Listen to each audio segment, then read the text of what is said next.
Hey y'all, it is Hope at Crafty Hope, and I am working in my art journal. I This is part of the 100-day project. I had to use tissue paper, and I made this little fairy using some stamps that I stamped onto white tissue paper, and it was a image of a lady and then some butterfly wings, and I combined those on the tissue paper and put that on some music paper, and then I had some floral tissue paper that I cut the flowers out of and then glued that at the base of that music paper to make this really pretty fairy that's like in a garden. So I decided I was going to use that as the focal image for an art journal page. So I am showing you what I'm going to do with that. I'm sorry I don't have more information on how I made that fairy. If you want more information, I'll let you know. I did use fluid matte medium to glue all of that down to kind of make the tissue paper disappear when I glued it onto the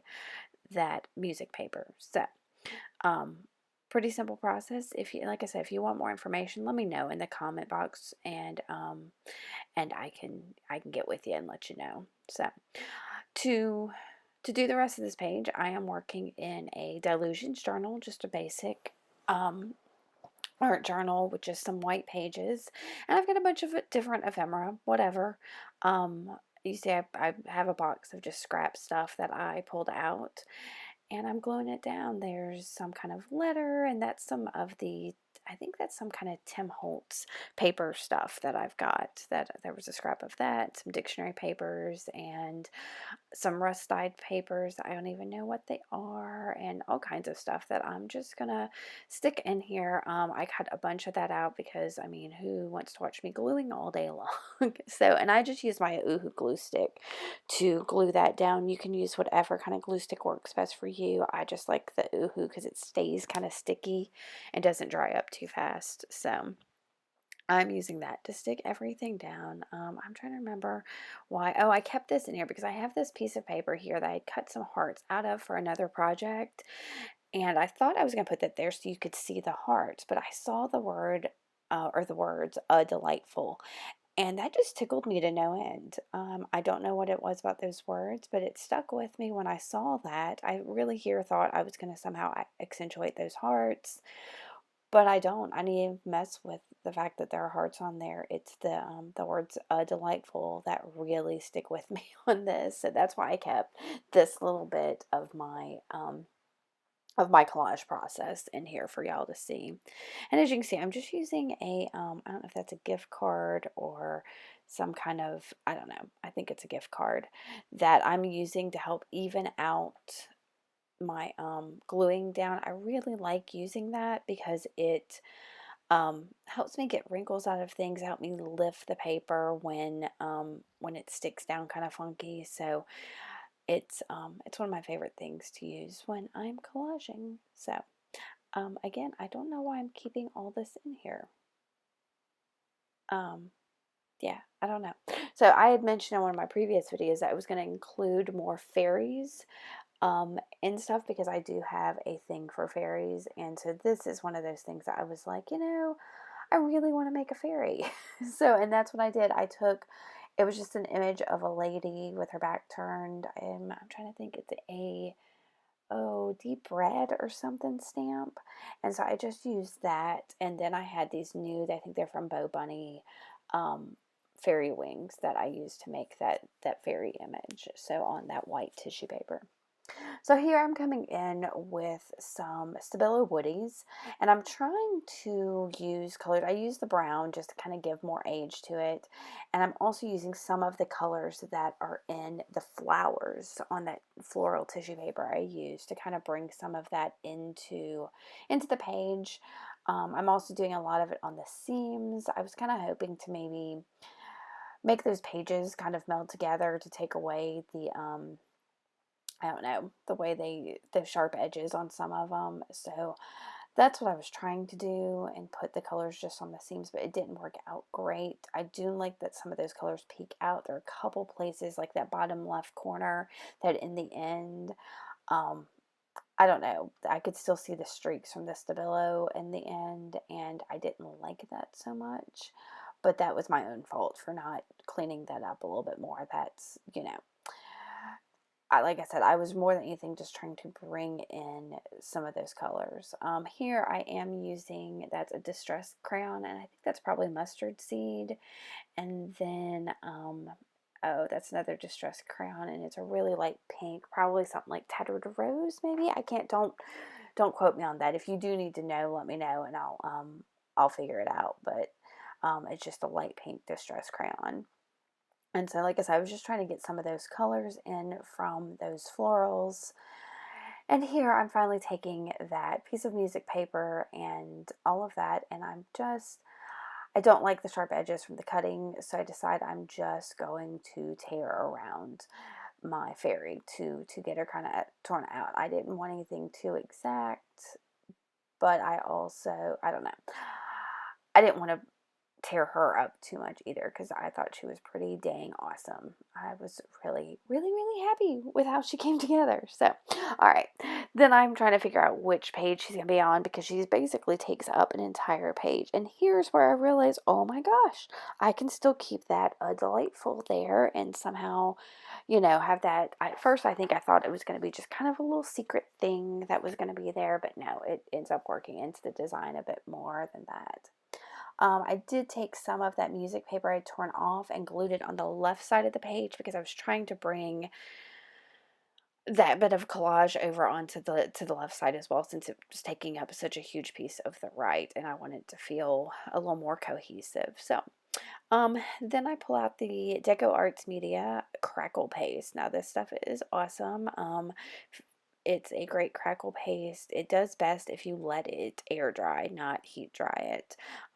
As with most crackle pastes, where it's thicker, you're going to have bigger cracks, and where it's thinner, you're going to have smaller cracks. So, this is what ends up bringing kind of the page a little bit more together with that crackle paste. So I let that dry once I got it all down, and then I'm just using a blending stump and a little bit of charcoal. You see, this is a tip from Tiffany of Southern Gals Designs, where you take that blending stump that's got some charcoal on it and you go over your crackle, and it makes those cracks pop. You can see them so much more with this technique. Now, if you have another technique that works like this, let me know. I'd love to try it, but this one is fabulous. I don't have a whole lot of the charcoal on my blending stump, so you see I'm just rubbing some over on that bit of under paper, and then picking it up with my blending stump to bring out that crackle. I did, yeah, you see there, I'm putting a little bit onto the page. There was a spot there that I didn't like from, I think, probably the page in front of it that had bled over, so I was like, I'm just going to move that. Now, a couple places, the crackle paste had pulled up some of the collage, which was okay.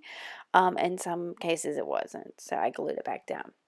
Now, this is just a little bit of acrylic ink that I'm putting in a little palette tray with some water, and I'm going to add some I don't know, what do you call them? Splatters. I don't know what I was going to call them. Um, so I'm just splattering down. I did cover up, I used my little card there to cover up the words delightful because I didn't want them splattered. And you see there, I had somehow touched the brush to my page and made that big old sloppy mess. So I made sure that my fairy was going to cover that up before I did anything else. So once I was satisfied with my amount of splatters, I got my card off before I smeared too much of anything everywhere. And then I'm going to real quick dry this page. Once I got all that dry, I decided that I needed to maybe bring in some more of the flowers on the left side of the page. Just like I did with the music paper, I want to make sure that, this page feels cohesive. So I'm going to again take that, so you'll kind of see what I do with the fluid matte medium to glue things down.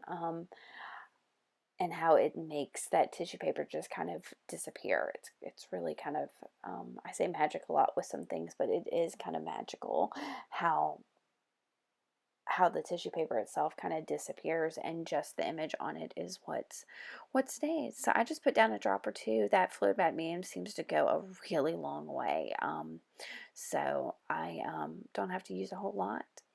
And there, that tissue paper is gone. Yeah, I amuse myself.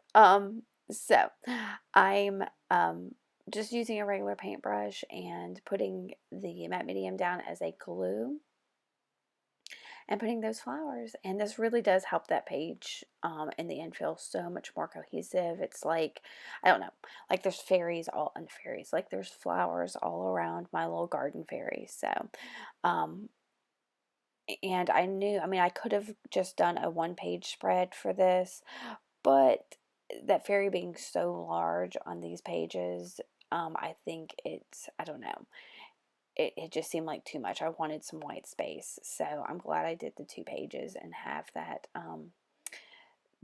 those flowers on the other side. So now I glue, just again, all that's paper, so I'm just using my Oohoo glue stick. I have to try a couple times, I think, with it because it is kind of heavy because of the layers on there. But I get my fairy down, and it's gonna get fiddly here in a little bit, I think. Just because of my next step that I'm going to come up with. It takes a little more time than I would really like for it to take. Um, but since I have the words "a delightful" there, and y'all, I'm talking and I don't remember exactly what I do next.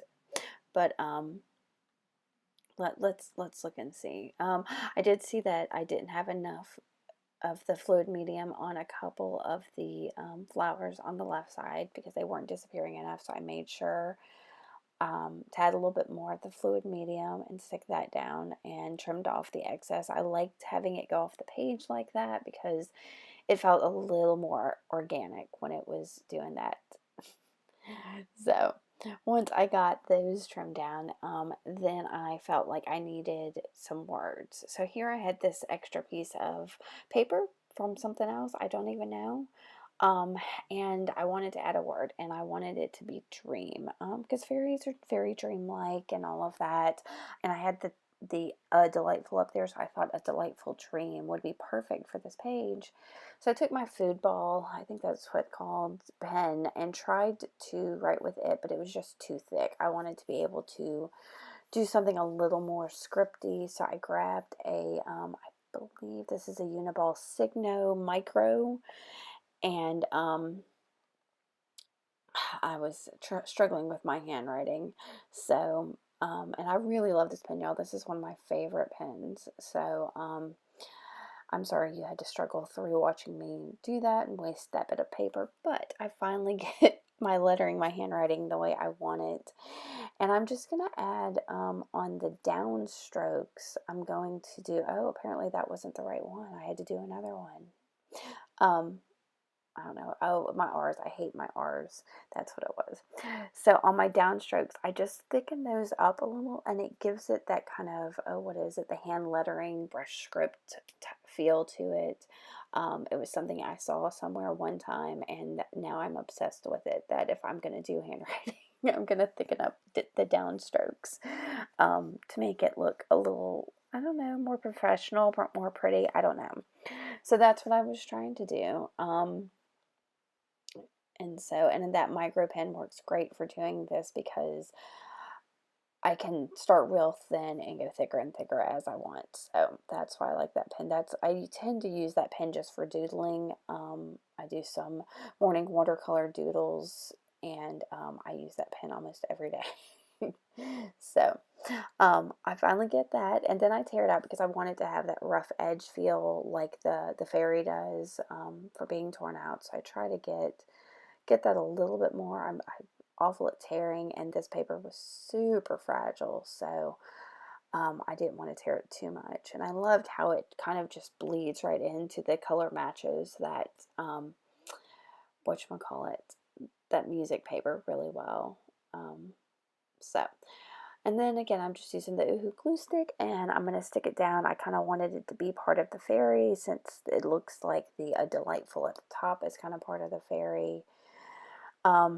But then it didn't have any of the color kind of in it, so I'm going to take a couple of those Stabilos and just add that on there and give it a little more pop and make it, I don't know, give it more dreamlike quality. And then here comes the Stabilo all pencil in black, and I am just going to frame up the outside of this page to I don't know, the framing it up always feels like a finalization. Like it gives it more of that art quality, I think, to it. And it's almost always one of the last steps I do when I'm working on a project. I don't know why. And I don't do it on every page, but there's some pages that it just feels like it needs that framing and that final step to it. So I think this is probably the last thing I'm going to do on this page, and I've got some pictures of it at the end. Like I said, if you have any questions about this, let me know in the comments box. If you like this, give me a thumbs up, and make sure to follow, subscribe, and I will see y'all next time, guys. All right, thanks for watching. Bye.